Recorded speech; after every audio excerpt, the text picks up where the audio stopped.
Hello la GP, j'espère que vous allez bien. Je suis Lara Salvi, j'ai 28 ans, j'habite à Paris et je suis une ancienne étudiante de pharma à Grenoble.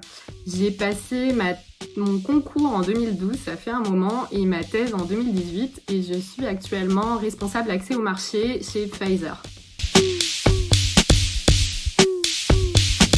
Alors, je suis responsable accès au marché chez Pfizer, donc je travaille sur tout ce qui touche au prix et au remboursement des médicaments en France, dans le secteur des maladies rares.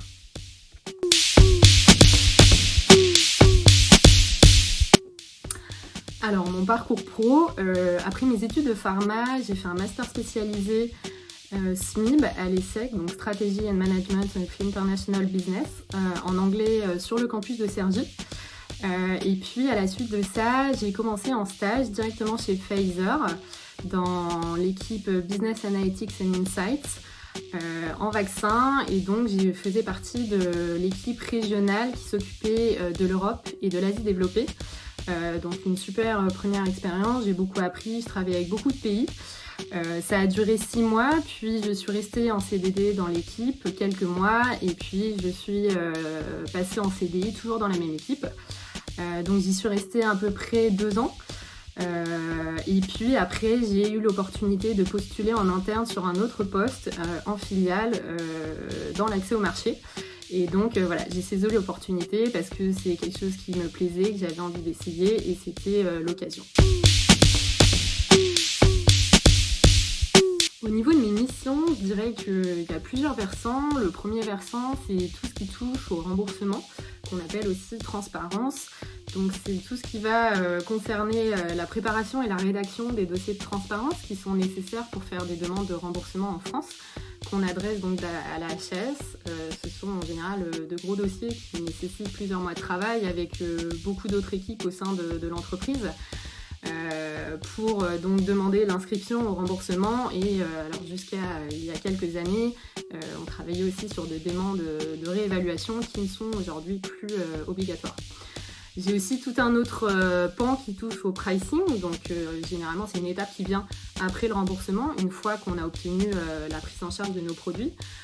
Donc on va travailler en amont sur l'élaboration de la stratégie de prix avec nos équipes globales et puis les équipes commerciales. Et puis ensuite, effectivement, on va être en phase de négociation avec les autorités. On va pouvoir échanger pour se mettre d'accord sur un prix pour nos médicaments. Et puis le dernier versant, finalement, c'est le suivi d'études qu'on va mettre en place, alors soit à la demande des autorités, soit de façon proactive pour pouvoir générer de la donnée. Alors c'est ce qu'on appelle en général des études en vie réelle, donc qui ne sont pas en condition d'essai clinique et qui visent à collecter des données sur des aspects tels que l'observance ou uniquement l'utilisation de nos produits dans des conditions réelles d'emploi de façon régulière. Donc voilà, 3 grands aspects, et puis aussi de façon journalière finalement au cours du cycle de vie du produit. Je reçois également tout type de demandes de la part d'autres équipes chez Pfizer, mais aussi de la part des autorités sur des problématiques qui vont toucher nos produits. Donc soit en lien avec la prise en charge, des questions par rapport à par exemple l'accès précoce ou des importations, ou vraiment des questions très spécifiques, et donc on doit être à même d'y répondre. Donc c'est très varié et ça change régulièrement.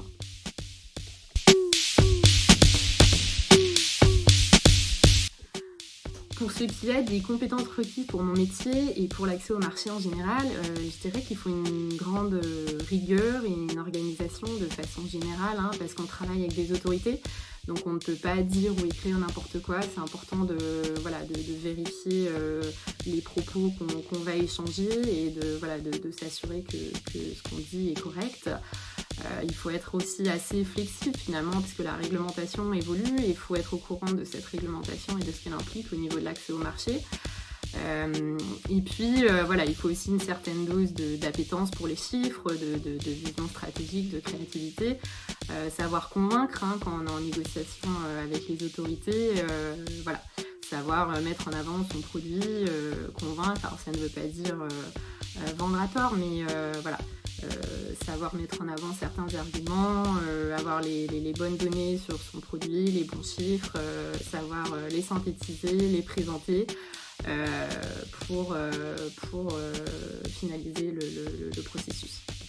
Et puis ne jamais oublier finalement qu'on travaille in fine pour des patients et que ça reste le plus important.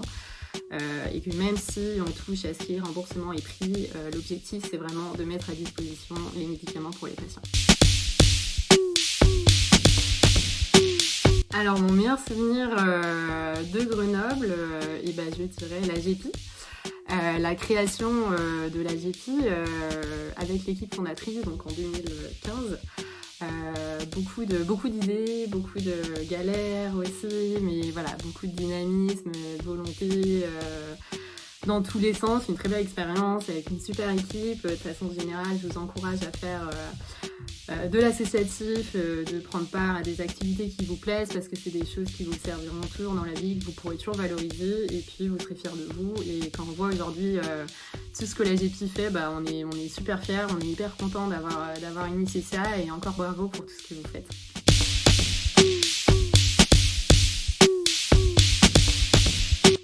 Et un dernier mot pour les étudiants, écoutez, moi je vous dirais dans un premier temps, éclatez-vous, profitez-en, profitez de vos études, chaque chose en son temps. Là vous êtes à Grenoble, profitez de bons moments avec toutes vos promos, des événements associatifs qui sont mis en place, d'assos comme la GEPI et autres. Vraiment profitez un max de tout ce qui se passe à Grenoble et autour. Vous pouvez commencer à créer du réseau avec d'autres facs, avec d'autres pays.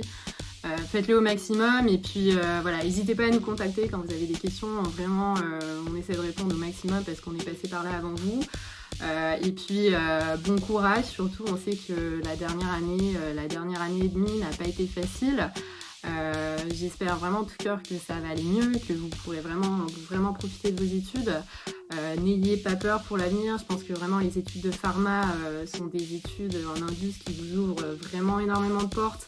Ça avait déjà été dit, mais ne vous prenez pas trop la tête sur le choix de votre master ou le choix de votre premier poste. Je sais que moi à l'époque j'avais beaucoup hésité, je m'en étais fait une question fondamentale comme si mon master allait définir ma carrière. C'est pas vrai, faites un master qui vous plaît, prenez des postes qui vous plaisent avec des managers avec lesquels vous vous accrochez.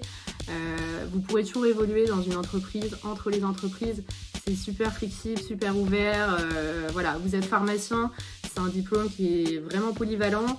Vous pourrez toucher à beaucoup de choses, vous pouvez changer de direction si vous en avez envie et que vous êtes motivé, vous pourrez toujours le faire. Donc voilà, vraiment si j'ai un conseil à donner, c'est faites ce qui vous plaît si vous devez choisir entre deux voies. Et puis ne regrettez jamais, vous pourrez toujours changer en cours de route ensuite si vous en avez envie. C'est vraiment la richesse du diplôme, donc profitez-en, continuez. Je vous souhaite tout le meilleur et puis à très bientôt j'espère. Merci la GEPI.